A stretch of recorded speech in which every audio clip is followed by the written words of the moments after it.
किती वाटते ओढ मनाला सहवासाची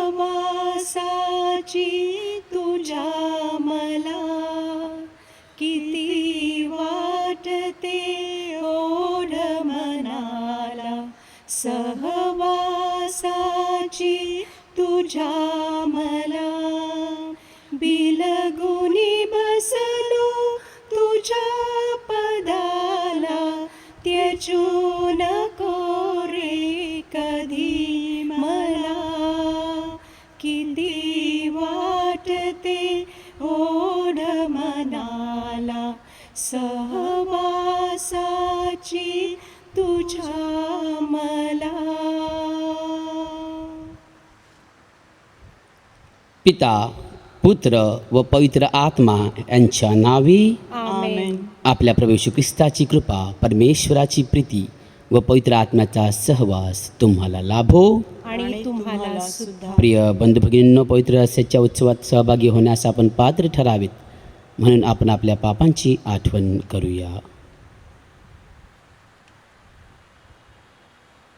सर्वशक्तिमान परमेश्वराजवळ व तुम्हा बंधू भगिनींजवळ मी कबूल करतो की कल्पनांनी, शब्दांनी, कृत्यांनी व ऐकईने मी फार पापे केली आहेत. हा माझा अपराध, हा माझा अपराध, हा माझा फार मोठा अपराध. म्हणून नित्य कुमारी पवित्र मरिया, सर्व देवदूत, सर्व संत ह्यांना व तुम्हा बंधू भगिनींना मी विनंती करतो की माझ्यासाठी आपल्या प्रभू परमेश्वराजवळ प्रार्थना करा. सर्वसमर्थ परमेश्वर आम्हावर दया करो, आमच्या पापांची क्षमा करून आम्हाला सार्वकालिक जीवनाकडे नेवो. आमेन. प्रभो दयाळा दया करा. प्रभो दयाळा दया करा. ख्रिस्त दयाळा दया करा. ख्रिस्त दयाळा दया करा. प्रभो दयाळा दया करा.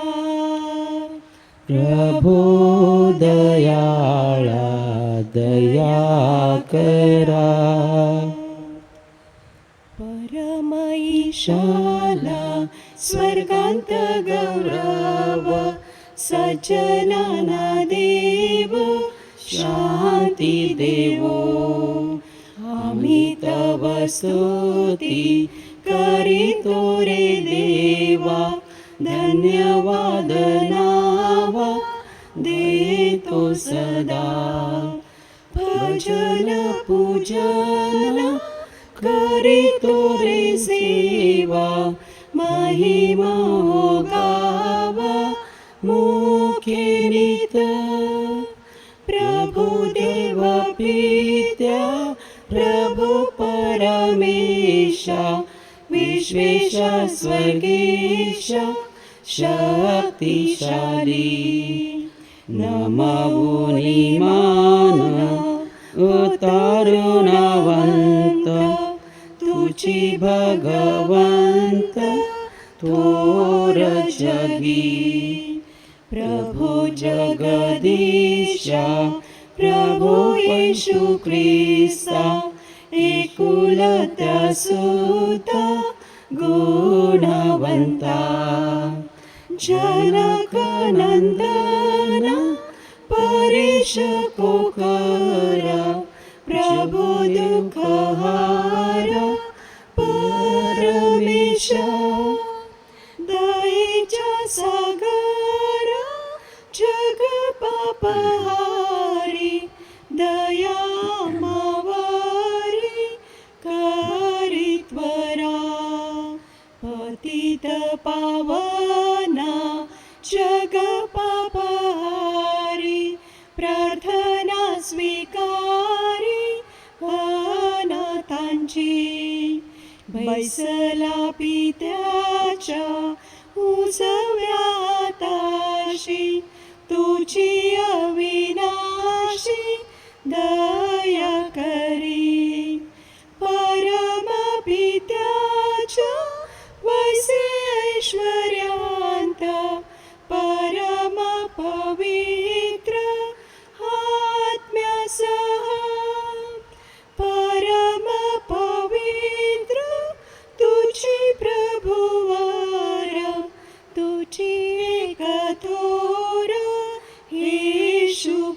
ख्रिस्ता परमेशाला स्वर्गांत गौरव सचनान देव शांती देव शांती देव.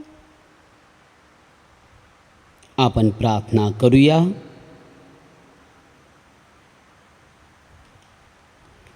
हे सर्वसमर्थ बापा, तू आपल्या प्रेम नियमानुसार सृष्टीला मार्गदर्शन करतोस. आम्हाला सुद्धा त्याचप्रमाणे मार्गदर्शन कर. आम्ही एकमेकांवर प्रेम करावे व शेवटी आम्हासाठी तयार ठेवलेल्या सार्वकालिक जीवनात प्रवेश मिळवावा म्हणून आम्हाला सहाय्य कर. ही प्रार्थना आम्ही तुझ्याबरोबर पवित्र आत्म्याच्या ऐक्यात सर्व काळ जिवंत राहणारा व राज्य करणारा एकच परमेश्वर तुझा पुत्र आमचा प्रभू येशू ख्रिस्त ह्याच्याद्वारे करतो. आमेन.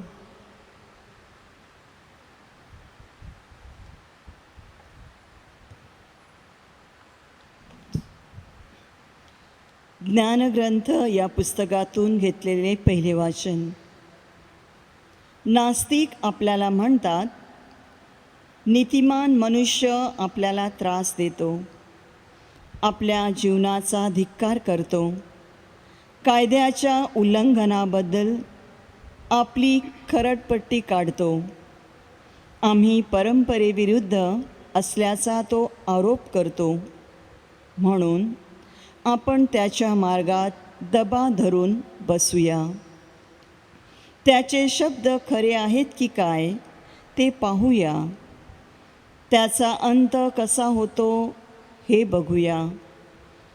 जर सद्गुणी मनुष्य देवाचा पुत्र असेल तर देव त्याची बाजू घेईल आणि त्याच्या शत्रूंच्या तावडीतून त्याची सुटका करेल. त्याचा निष्ठुरतेने छळ करून त्याच्या सभ्यतेची व सहनशीलतेची परीक्षा पाहूया.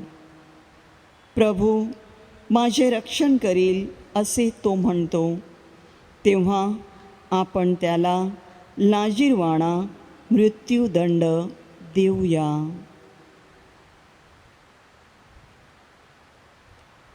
हा प्रभूचा शब्द आहे. देवाला धन्यवाद. आपला प्रतिसाद. प्रभू माझ्या जीवनाचा आधार आहे. प्रभू माझ्या जीवनाचा आधार आहे.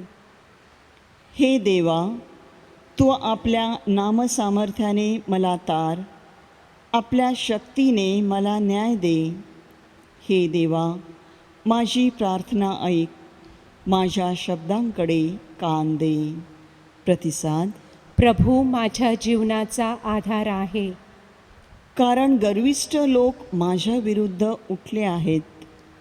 निष्ठुर लोक माझा जीव घेऊ पाहतात. त्यांनी देवाकडे लक्ष लावले नाही. प्रतिसाद. प्रभू माझ्या जीवनाचा आधार आहे. पहा, हे माझा सहाय्यकर्ता, देव माझा सहाय्यकर्ता आहे, माझ्या जीवनाचा आधार आहे. मी आनंदाने तुला यज्ञबली अर्पीन. हे परमेश्वरा, तुझे नाव उत्तम आहे, मी त्याचे स्तवन करीन. प्रतिसाद. प्रभू माझ्या जीवनाचा आधार आहे.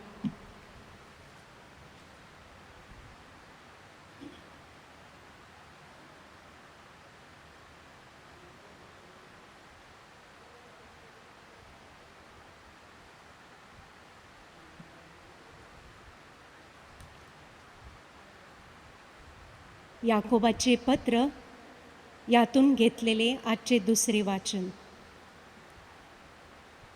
जेथे मत्सर आणि तट पाडण्याचा स्वभाव आहे, तेथे अव्यवस्था व प्रत्येक कुकर्म आहे. वरून येणारे ज्ञान हे मुळात शुद्ध असते, शिवाय ते शांतिप्रिय, सौम्य, मजबूत होण्याजोगे, दया आणि चांगली फळे ह्यांनी पूर्ण, निपक्षपाती, निष्कपट असे आहे. पण शांती करणाऱ्यांसाठी नीतिमत्वरूपी फळ देणारे बी शांतीत पेरले जाते. तुम्हांमध्ये लढाया आणि भांडणे कशावरून उत्पन्न होतात? तुमच्या अवयवात ज्या वासना लढाई करतात त्यातून की नाही? तुम्ही हाव धरता पण तुम्हाला मिळत नाही, म्हणून तुम्ही घात करू पाहता. तुम्ही लोभाने त्याच्या अगदी पाठीशी लागता, तरी ते तुमच्या पदरात पडत नाही. मग तुम्ही भांडता व लढता, तरीही तुम्हाला ते मिळत नाही, कारण तुम्ही ते देवाजवळ मागत नाही. तुम्ही मागता परंतु तुम्हाला मिळत नाही, कारण तुम्ही अयोग्य प्रकारे आपल्या चैनीकरता मागता.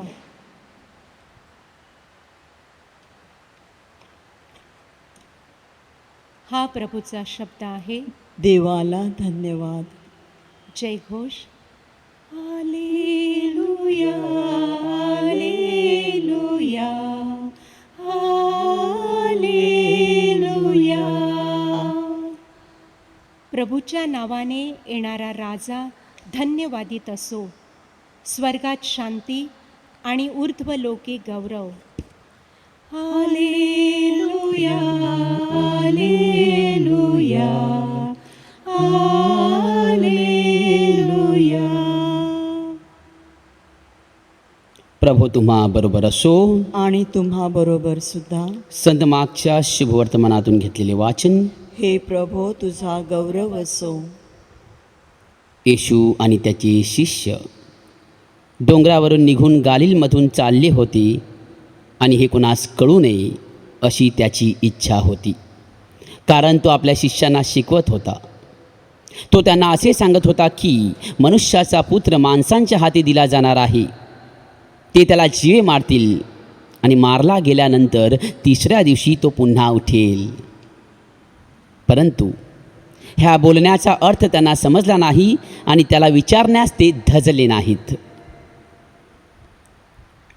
पुढे ते कफरनहूमात आले आणि तो घरी असता त्याने त्यांना विचारले, तुम्ही वाटेत कसली चर्चा करीत होता?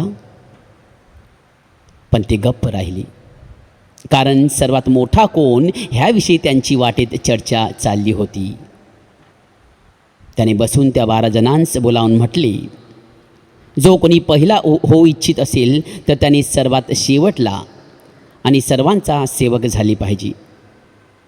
मग त्याने एक बालक घेऊन त्यांच्यामध्ये ठेवले आणि त्याला कवटाळून त्यांना तो म्हणाला, जो कोणी माझ्या नावाने अशा बालकांपैकी एकाला स्वीकारतो तो मला स्वीकारतो, आणि जो कोणी मला स्वीकारतो तो मला नाही, तर ज्याने मला पाठवले त्याला स्वीकारतो.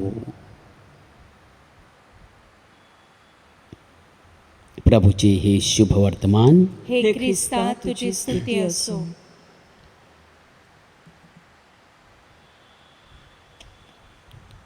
माझ्या प्रिय बंधू भगिनींनो, संत मागच्या शुभवर्तमानातील घेतलेले आजचे शुभवर्तमान येशूने त्याच्या दुःख सहनाविषयी, मरणाविषयी व पुनरुत्थानाविषयी केलेल्या दुसऱ्या भाकिताबद्दल आहे. त्याचबरोबर येशूने शिष्यांना एक महान संदेश देखील दिला आहे. मागच्या शुभवर्तमानात एकूण 3 वेळा येशू आपल्या दुःख सहन, मरण व पुनरुत्थान याबद्दल भाकीत करतो. अध्याय 8 वचन 31, अध्याय 9 वचन 31 व अध्याय 10 वचन 33 ते 34. आणि तिन्ही वेळा शिष्यांना हे समजत नाही. अध्याय 8 वचन 32 ते 33, 9 32 व 10 38. आणि नंतर येशू शिष्यांना जवळ बोलावून पुढील शिक्षण देतो. हे आपण अध्याय 8 वचन 34, 9 1, 9 33 ते 50 आणि 10 42 ते 45 मध्ये पाहतो. आजच्या शुभवर्तमानात येशूची भूमिका मांडताना संत मार्क मनुष्याचा पुत्र या उपाधीचा वापर करत आहे.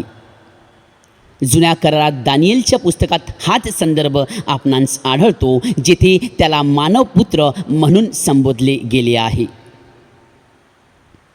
तेव्हा मी रात्रीच्या दृष्टांतात पाहिले तो आकाशांतील मेघांवर आरूढ होऊन मानव पुत्रासारखा कोणी आला. दानिएल अध्याय 7 वचन 13. येशू स्वतःला मनुष्याचा पुत्र या शब्दांत संबोधून आपण सर्वसामान्य गुरु नसून महान याजक आहोत हे सांगण्याचा प्रयत्न करतो, परंतु त्याच्या शिष्यांना ते कळत नाही. माझ्या प्रिय बंधू भगिनींनो, जर मागचे शुभवर्तमान आपण अगदी बारकाईने पाहिले तर आपल्याला एक गोष्ट लक्षात येईल. येशूने त्याच्या दुःख सहन, मरण व पुनरुत्थान ह्याविषयी केलेल्या भाकिताच्या सुरुवातीला व शेवटी आंधळ्या माणसाला मिळालेल्या दृष्टिदानाचा दाखला आपल्याला आढळतो. अंधत्वापासून दृष्टीकडे जाण्याची ही स्पष्ट प्रतिमा एक मोठा साहित्यिक संकेत आहे. ज्याप्रमाणे येशूने त्या अंध व्यक्तीला दृष्टी दिली, त्याचप्रमाणे येशू त्याचे ध्येय आणि ओळख समजण्यास अंध असलेल्या त्याच्या शिष्यांना हळूहळू दृष्टी देत होता. मागच्या शुभवर्तमानातील 8वा व 9वा अध्याय म्हणजे जाणून न जाणणे, समजून न समजणे यामध्ये गुंतला गेलेला आहे. पुढे येशू आपल्या शिष्यांस प्रश्न टाकतो, तुम्ही मला कोण म्हणून समजता? तुम्ही मला कोण म्हणून म्हणता? ह्या प्रश्नापासून रूपांतरापर्यंत येशूने आपले दैवत्व प्रकट केले. तेथून पुढे अध्याय 9 वचन 31 मध्ये येशूने मनुष्याच्या पुत्राचे पुढे काय होणार हे देखील स्पष्ट केले आहे. तरीही शिष्य मात्र ते समजण्यास कमी पडत आहेत. आजच्या शुभवर्तमानात येशूने स्वतःचे दुःख सहन, मरण आणि पुनरुत्थान याच्याबद्दल केलेली भविष्यवाणी, सत्ता संघर्षात अडकलेले शिष्य, शिष्यत्वाचे प्रतीक म्हणून असलेले लहान मूल यावर आजचे शुभवर्तमान आधारित आहे. माझ्या प्रिय बंधू भगिनींनो, वचन 32 शिष्यांची कमी समज आणि येशूला प्रश्न विचारण्याची अनास्था यावर आपले लक्ष केंद्रित करीत आहे. शिष्य येशूच्या अगदी जवळ होते, ते त्याच्या सर्वात आंतरिक वर्तुळातील व्यक्ती होत्या, तरीही ते येशूचे शब्द समजू शकले नाहीत व त्याला काही विचारूही शकले नाही. खरे पाहता ते येशूला त्याच्या विधानाचे स्पष्टीकरण करण्यास सांगू शकले असते, परंतु ते तसे करत नाही, कारण ते त्यांच्यातील वैयक्तिक गोंधळ येशूपासून लपविण्याचा प्रयत्न करत होते. येशू त्यांच्यासाठी मसीहा होता आणि परमेश्वर जेव्हा गौरवाने येईल तेव्हा तो त्याच्या शत्रूवर विजय मिळवेल अशी त्यांची धारणा होती. त्यामुळे येशूचे दुःख सहन, मरण व पुनरुत्थान ह्या गोष्टी त्यांच्या पचनी पडत नव्हत्या. त्यांची दृष्टी फक्त ऐहिक गोष्टी पाहत होत्या. येशूच्या शिष्यांचे हे वर्तन काही नवीन नव्हते. मागच्या शुभवर्तमानात बऱ्याच ठिकाणी आपल्याला येशू आपल्या शिष्यांना त्यांच्या अज्ञानाबद्दल फटकारताना दिसतो. माग 7:18 व 8:16 ते 21, अध्याय 7 वचन 18 व अध्याय 18 वचन 16 ते 21. येशूच्या सर्वात जवळच्या व्यक्ती म्हणून शिष्यांना येशूचा सर्वात जास्त सहवास लाभला. ज्या व्यक्तीचा सहवास जास्त, तितके त्या व्यक्तीविषयी आपण जास्त जाणण्याचा प्रयत्न केला पाहिजे. शिष्य मात्र येशूविषयी जास्त जाणून घेण्याऐवजी एका वेगळ्याच चर्चेत गुंतले होते. येशूशी त्यांना न समजलेल्या शब्दाचा अर्थ चर्चा करून समजून घेण्याऐवजी ते मात्र सत्ता व प्रतिष्ठा यासारख्या क्षुल्लक गोष्टीवरून एकमेकांशी वाद घालत राहिले होते.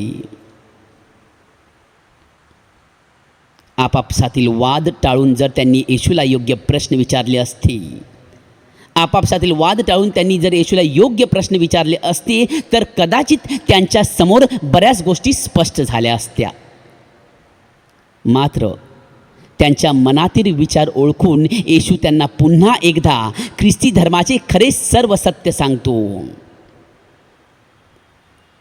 जो कोणी माझ्या नावाने अशा बालकांपैकी एकाला स्वीकारतो तो मला स्वीकारतो, व जो कोणी मला स्वीकारतो तो मला नाही तर ज्याने मला पाठविले त्याला स्वीकारतो. अध्याय 9 वचन 37. बालकाला जवळ करून येशू आपल्याला बालकाप्रमाणे होण्यास सांगत आहे. बाळ हे अजाणते, अपरिपक्व आणि अविकसिततेचे प्रतीक आहे. बालकाला जवळ करून येशू आपल्याला सर्व दुर्बलता, आपली अज्ञानता, आपल्यातील समजून न घेण्याची वृत्ती, आपल्याला गोष्टींची योग्य माहिती नसणे अशा सर्व स्थितीत आपला स्वीकार करतो. आपल्याही जीवनात बऱ्याच वेळा शिष्यांप्रमाणे आपण देखील आपल्या जीवनात वागतो. माझ्या प्रिय बंधू भगिनींनो, बऱ्याच वेळेला आपण देखील शिष्यांप्रकारे वागत आहोत. आपल्याजवळ सुखाची रास असते, पण आपण मात्र क्षुल्लक गोष्टींच्या मागे धावत असतो. सुखाची रास असताना आपण मात्र क्षुल्लक गोष्टींच्या मागे धावत असतो.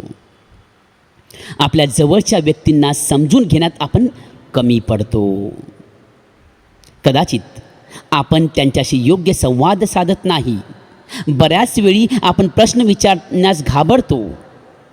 तर काही वेळा आपण दुसऱ्याकडून ज्ञान मिळविणे म्हणजे स्वतःची प्रतिष्ठा कमी करणे हे समजतो व खऱ्या सत्याला मुकतो.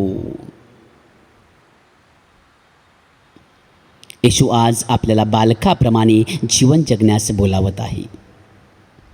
बालकाप्रमाणे निरागस निरामय जीवन आपल्याला जगता यावी व नम्रतेने आपल्या समोरील प्रश्नांची योग्य उत्तरे परमेश्वरापाशी शोधताना त्याच्या सहवासात राहून त्याच्याविषयीच्या ज्ञानात अधिकाधिक भर पडावी. म्हणून आजच्या ह्या मिस्साबलीत आपण प्रार्थना करूया.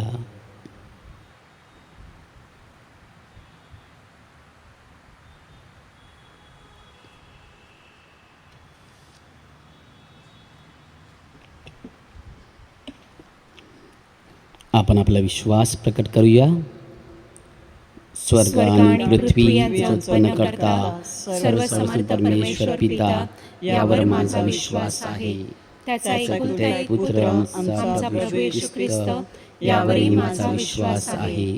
तो पवित्र आत्म्याच्या योगाने गर्भी संभोवला, कुमारी मरियेपासून जन्मला, पोंती पिलाताच्या अंमलाखाली त्याने दुःख भोगले, त्याला क्रूसावर खिळले, तो मरण पावला, त्याला पुरले, तो अधोलोकात उतरला, तिसऱ्या दिवशी मेलेल्यांतून उठला, स्वर्गात चढला आणि सर्वसमर्थ देव पित्याच्या उजवीकडे बसला आहे.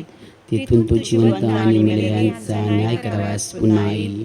पवित्र आत्मा, पवित्र कॅथलिक ख्रिस्त सभा, संतांचा परस्पर संबंध, पापांची क्षमा, देहाचे पुनरुत्थान, अनंतकाळचे जीवन यावर माझा विश्वास आहे. आमेन. श्रद्धावंतांच्या प्रार्थना.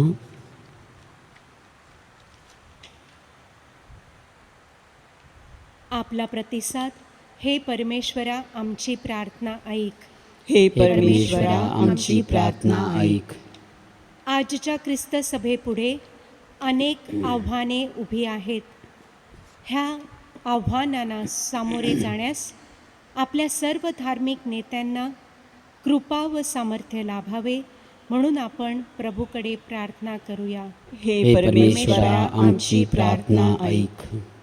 आपले सर्व राजकीय नेते, अधिकारी यांना आपल्या देशाचा कारभार सुरळीतपणे चालवण्यासाठी योग्य ती सुबुद्धी लाभावी म्हणून आपण प्रभूकडे प्रार्थना करूया. हे परमेश्वरा आमची प्रार्थना ऐक. संपत्ती, पैसा म्हणजे सर्वस्व न मानता प्रभू येशूची वचने हीच खरी आध्यात्मिक संपत्ती आहे हे सर्वांनी ओळखावे. तसेच आपल्या धर्मग्रामातील बेकारांना नोकरी मिळावी व आपणा सर्वांच्या कामाधंद्यांवर प्रभूचा विशेष आशीर्वाद राहावा म्हणून आपण प्रभूकडे प्रार्थना करूया. हे परमेश्वरा आमची प्रार्थना ऐक. सर्व लोकांनी ख्रिस्ताला अनुकूल राहून ख्रिस्ताच्या शिकवणुकीप्रमाणे आपले जीवन जगावे म्हणून आपण प्रभूकडे प्रार्थना करूया. हे परमेश्वरा आमची प्रार्थना ऐक. थोडा वेळ शांत राहून आपण आपल्या वैयक्तिक हेतूंची आठवण करूया.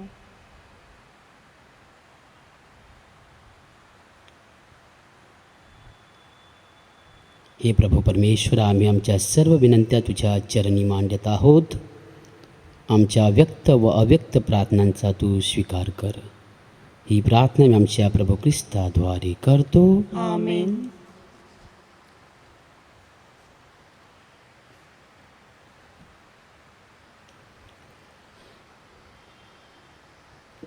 सुवंदित हो नाम प्रभूचे, सुवंदित प्रभुराया. सुवंदित हो नाम, सुवंदित हो नाम प्रभूचे, सुवंदित प्रभुराया. सुवंदित हो नाम.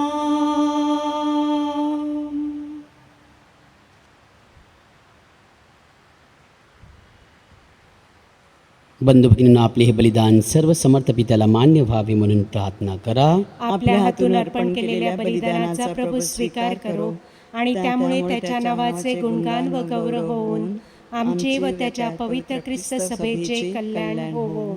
हे प्रभू, आमच्या विश्वासाचे व प्रेमाचे प्रतीक म्हणून आम्ही तुला ही दाने अर्पण करीत आहोत. ह्यांचा दयेने स्वीकार कर.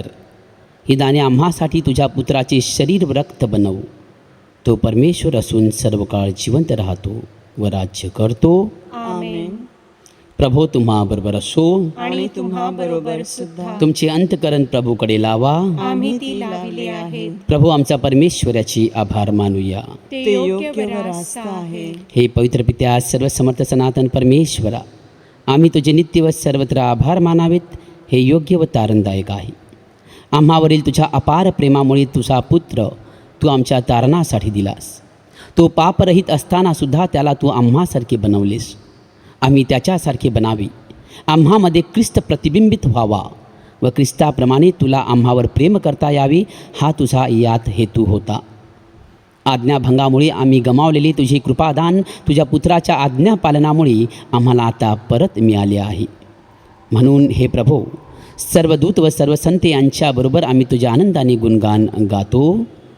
पावन पावन पावनतम हे, शक्तिशाली तू प्रभुवरा. तुझ्या गौरवे अखंड भरली, पुनीत झाली स्वर्गधरा.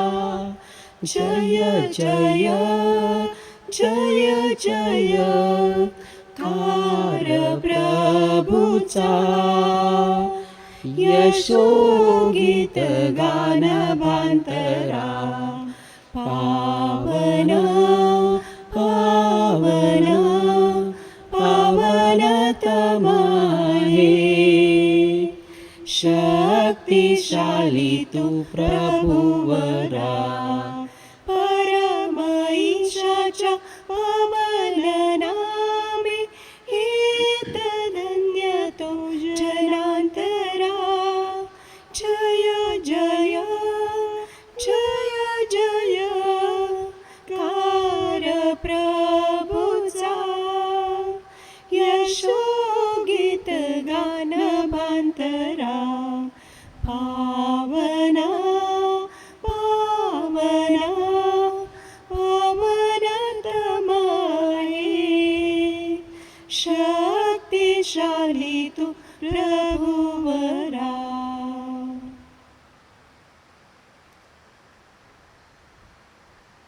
प्रभो, तो खरोखर पवित्र आहेस, सर्व पावित्र्याचा तो गमा आहेस.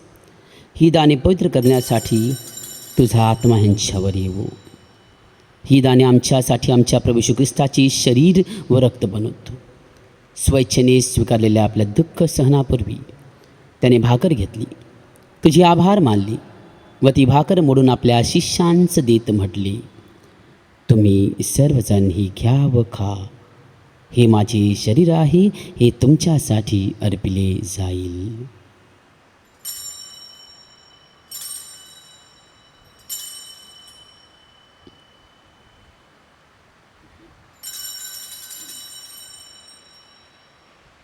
भोजन झाल्यानंतर त्यांनी प्याला घेतला, पुन्हा तुझे आभार मानले व तो प्याला आपल्या शिष्यांस देत म्हटले, तुम्ही सर्वजण हा घ्या व यामधून प्या.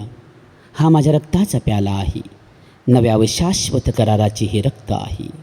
हे तुमच्या व साऱ्या मानवांच्या पापक्षमेसाठी सांडण्यात येईल. हे माझ्या आठवणीसाठी करा.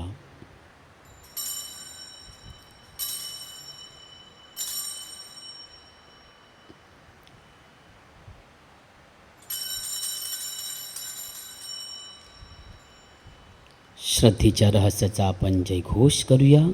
मरणातून प्रभू येशू उठला, येईल जगती पुनर्भेटीला. श्रद्धेचा या पुनरुच्चार. त्याच्या मरणाच्या व पुनरुत्थानाच्या स्मरणार्थ पित्या, आम्ही तुला ही जीवनदायी भाकर व हा तारणदायक प्याला अर्पण करतो. तुझ्यासमोर उभे राहण्यास व तुझी सेवा करण्यास आम्हास पात्र केल्याबद्दल आम्ही तुझे आभार मानतो. ख्रिस्ताचे शरीर व रक्तसेवन करणारे आम्ही सर्व पवित्र आत्म्याच्या कृपेने एक व्हावेत असे आम्ही विनवितो. प्रभो, सर्व जगभर पसरलेल्या तुझ्या ख्रिस्त सभेची आठवण कर. आमचे पोप फ्रान्सिस, आमचे कार्डिनल ऑसवर्ल्ड, इतर सर्व धर्मगुरू, धर्मभगिनी, प्रापंचिक आम्हा सर्वांची तुझ्या प्रेमात उत्तरोत्तर वाढ कर. मरणातून पुन्हा उठण्याच्या आशेने ख्रिस्ताकडे विश्रांती पावलेल्या आमच्या बंधू भगिनींची आठवण कर.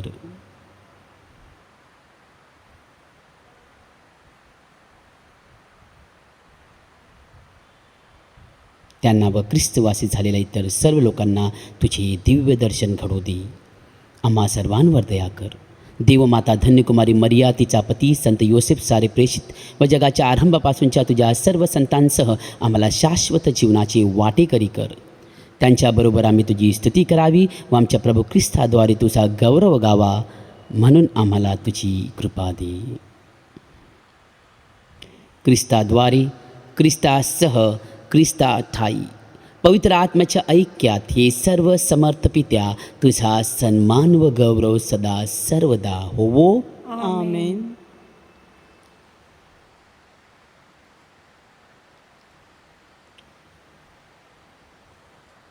प्रभू येशूच्या शब्दांत आपण परमेश्वर पित्याकडे आत्मविश्वासाने प्रार्थना करूया. आमच्या स्वर्गीय बापा, तुझे नाव पवित्र मानले जाओ, तुझे राज्य येवो, जसे स्वर्गात तसे पृथ्वीवरही तुझ्या इच्छेप्रमाणे हो. आमची दररोजची भाकर आज आम्हाला दे, जशी आम्ही आमच्या अपराध करणाऱ्यांना क्षमा करतो, तशी तू आमच्या अपराधांची क्षमा कर. आणि आम्हाला मोहात पडू देऊ नकोस, पण वाईटापासून आम्हाला सोडव. हे प्रभू, सर्व वाईटांपासून आमचे संरक्षण कर. या जीवनात तू आम्हाला शांती दे. आमच्या तारणाऱ्या येशू ख्रिस्ताच्या पुन्हा येण्याची व शाश्वत जीवनाची आशेने वाट पाहत असता आम्ही तुझ्या दयेच्या सहाय्याने पापांपासून दूर राहावी व सर्व संकटांपासून सुरक्षित असावे. कारण राज्याधिकार व गौरव सदा सर्वदा तुझाच आहे. हे प्रभू येशू ख्रिस्ता, तू आपल्या प्रेषितांस म्हणालास, मी तुम्हासाठी शांती राखून ठेवतो, मी माझी शांती तुम्हास देतो. म्हणून आमच्या पापांकडे पाहू नकोस, तर आमच्या श्रद्धेकडे पहा आणि आम्हाला तुझ्या स्वर्गीय राज्यातील शांती व ऐक्य देण्याची कृपा कर. तू नित्यजीवी असून सदा सर्वदा राज्य करतोस. आमेन. प्रभूची शांती तुम्हा बरोबर सदा असो. आणि तुम्हा बरोबर सुद्धा. आपण एकमेकांत शांती वंदन करूया. शांती तुम्हाबरोबर असो. जगाची पापे दूर करणाऱ्या परमेश्वराच्या कोकरा, आम्हावर दया कर. जगाची पापे दूर करणाऱ्या परमेश्वराच्या कोकरा, आम्हावर दया कर. जगाची पापे दूर करणाऱ्या परमेश्वराच्या कोकरा, आम्हाला शांती दे. जगाची पापे दूर करणारे देवाचे हे कोकरू पहा. ह्याच्या भोजनास बोलावण्यात आलेले आपण सर्व धन्य. हे प्रभो, तुझा स्वीकार करावयास मी पात्र नाही, परंतु एक शब्द मात्र बोल, म्हणजे मी बरी होईन.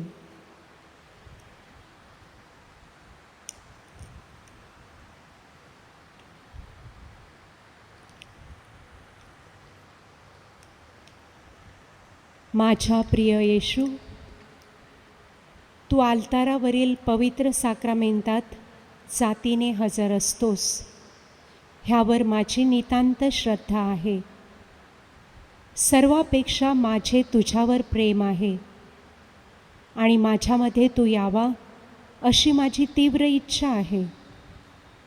ह्या दिवसात मी तुला पवित्र मिस्सा साक्रामेंताद्वारे स्वीकारू शकत नसले तरी निदान आध्यात्मिक स्वरूपात तू माझ्या अंतःकरणात ये. तू नेहमीच माझ्याबरोबर असतोस. मी तुला मिठी मारते.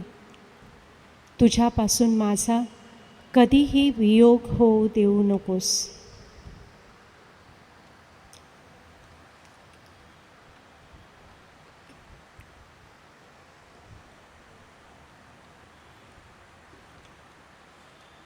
आपण प्रार्थना करूया. हे प्रभू, आम्हाला तुझ्या कृपेचे वरदान दे. या समर्पणाद्वारे आम्हाला शक्ती दे. आम्ही साजरा करीत असलेले मुक्ती रहस्य प्रत्यक्ष कृतीत उतरवण्यास आम्हाला सहाय्य कर. ही प्रार्थना आम्ही प्रभू येशूच्या नावाने करतो. आमेन. प्रभू तुम्हा बरोबर असो. आणि तुम्हा बरोबर सुद्धा. सर्वसमर्थ परमेश्वर पिता, पुत्र व पवित्र आत्मा तुम्हास आशीर्वादित करो. आमेन. जा ख्रिस्ताच्या शांतीने तुम्हास पाठविण्यात येत आहे. देवाला धन्यवाद. प्रार्थना देवा तुलाही, तू सदा जवळी रहा. मी जिथे जाईन तेथे प्रेम दृष्टीने पहा. मी जिथे जाईन तेथे